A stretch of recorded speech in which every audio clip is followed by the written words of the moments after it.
दोस्तों नमस्कार, मैं राजेश दुधानी एडवोकेट आज आपके साथ डिस्कस करने जा रहा हूं गिफ्ट डीड के बारे में। दोस्तों गिफ्ट डीड एक ऐसा दस्तावेज है जो कोई भी जीवित पर्सन दूसरे जीवित पर्सन को अपने राइट्स ट्रांसफर करता है, यानी कि अपने राइट्स को दूसरे जीवित व्यक्ति को दे देता है। दोस्तों गिफ्ट डीड के तहत दिए गए जो राइट है वो विलफुली होने चाहिए, यानी कि विदाउट एनी अनड्यू इन्फ्लुएंस, कोअर्सन और विदाउट एनी प्रेशर होने चाहिए। और इसके अलावा दोस्तों विदाउट एनी कंसिडरेशन भी होने चाहिए। लेकिन इसमें सबसे बड़ी बात जो है वो ये है कि जो डोनर है, यानी जो गिफ्ट डीड दे रहा है, यानी जो गिफ्ट डीड बना रहा है किसी के फेवर में, उसको डोनर कहते हैं। और जिसके फेवर में गिफ्ट डीड बन रही है, यानी जो गिफ्ट ले रहा है, वो डोनी। डोनी की भी इसमें परमिशन और डोनी की भी एक्सेप्टेंस जरूरी होती है। मान लीजिए डोनर अगर कोई गिफ्ट दे रहा है और डोनी जो है उसको एक्सेप्ट नहीं कर रहा है, तो वो गिफ्ट डीड भी वैलिड नहीं है।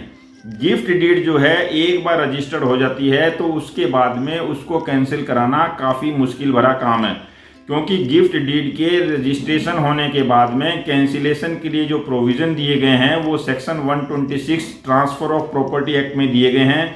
और जिसके तहत ये साफ तौर से कहा गया है कि कुछ स्पेसिफिक रीजंस होते हैं, उसके तहत ही ये जो गिफ्ट डीड है वो कैंसिल हो सकती है। उनमें से एक रीज़न ये भी हो सकता है कि अगर दोनों में कोई म्यूचुअल अंडरस्टैंडिंग है तो गिफ्ट डीड कैंसिल हो सकती है, या फिर गिफ्ट डीड में कोई ऐसा क्लॉज है जिसके तहत में ये साफ तौर पे निर्धारित किया गया है कि कोई भी गिफ्ट डीड जो ये बन रही है वो आगे फ्यूचर में कैंसिल हो सकती है।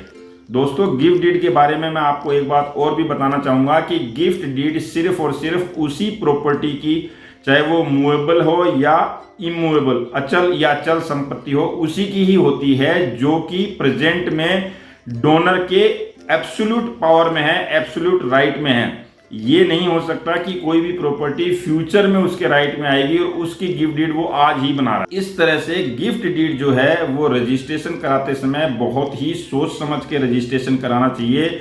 और इस बात को हमेशा ध्यान में रखना चाहिए कि अगर आपने गिफ्ट डीड एक बार रजिस्टर करा दी तो फिर वो गिफ्ट डीड जल्दी से कैंसिल नहीं हो सकती। हाँ दोस्तों, इसमें एक प्रोविज़न है कि गिफ्ट डीड को अगर मान लीजिए किसी व्यक्ति को अनड्यू इन्फ्लुएंस में लेके या उसके ऊपर में प्रेशर बना के या किसी तरह का उसके ऊपर में दबाव बना के वो अगर गिफ्ट डीड बनवाई गई है और उस चीज़ का पता उसको पता चल जाता है कि ये ऐसा काम हुआ है, तो दोस्तों फिर वो गिफ्ट डीड जो है बनने के 3 साल के भीतर कैंसिल हो सकती है। लेकिन वहाँ पे आपको ये प्रूफ भी देना पड़ेगा कि आपके ऊपर में किसी तरह का प्रेशर बनाया गया था, या आपके ऊपर में इंड्यू इन्फ्लुएंस था, या फ्रॉड से या मिस रिप्रेजेंटेशन से ये गिफ्ट डीड बनवाई गई है।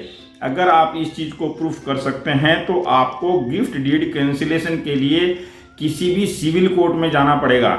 गिफ्ट डीड को आप सीधा रजिस्ट्रार ऑफिस में जाके कैंसिल नहीं करा सकते, ऐसा कोई प्रोविज़न नहीं है। इसको अगर आपको कैंसिल कराना है तो आपको सिविल कोर्ट का, कंसर्न्ड सिविल कोर्ट का सहारा लेना पड़ेगा, जहां पे जाके आप इस गिफ्ट डीड को कैंसिल करा सकते हैं।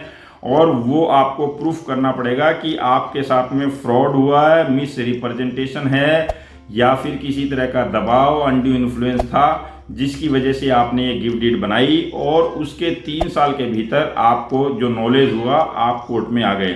इस तरह से ये गिफ्ट डीड के बारे में एक छोटा सा वीडियो आपको अगर अच्छा लगा हो तो आप इसे लाइक, शेयर और सब्सक्राइब जरूर करें। नमस्कार, धन्यवाद।